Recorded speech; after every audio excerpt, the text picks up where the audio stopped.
उसको शामिल करेंगे। तो इस तरह की हमने मेंबरशिप में भी कुछ की है और भी हैं, मैं आपको बताऊंगा। तो हमने ये जो मैंने आपको बताया कि ये जब सब जगह से, तो उसमें एक अमेंडमेंट गवर्नमेंट बॉडी ने ये डाली है कि आर्ट्स काउंसिल अपने ज़ेली दफातर दूसरे शहरों या मुल्कों में भी कायम कर सकता है अगर हमारे साथ कोलैबोरेशन हो रही हैं। तो ये भी एक हमारी है।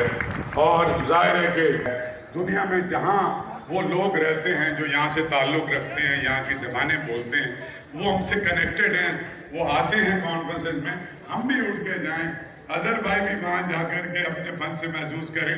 तो इसी तरह उर्दू कॉन्फ्रेंस और इस तरह की चीज़ें भी हो रही है, लंदन में भी हो रही है और पाकिस्तान के दूसरे शहरों में भी। चीफ सेक्रेटरी है, चीफ मिनिस्टर है, इस तरह के लोग, ये आज जो भी आर्ट्स काउंसिल बना है, मैंने पढ़ लिया था, वो मैंने वैसे बता दिया था लेकिन मैं पढ़ लेता हूँ। On the demise of general member, any one of his family member, spouse/son/daughter, fulfill the MN criteria of membership.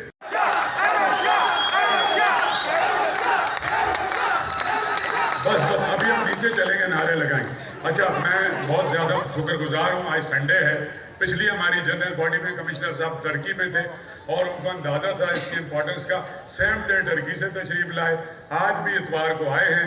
मैं चाहता हूँ कि आप सबकी भरपूर तालियों में कमिश्नर साहब। सैयदना करीम सल्लल्लाहु अलैहि वसल्लम, सबसे पहले तो मैं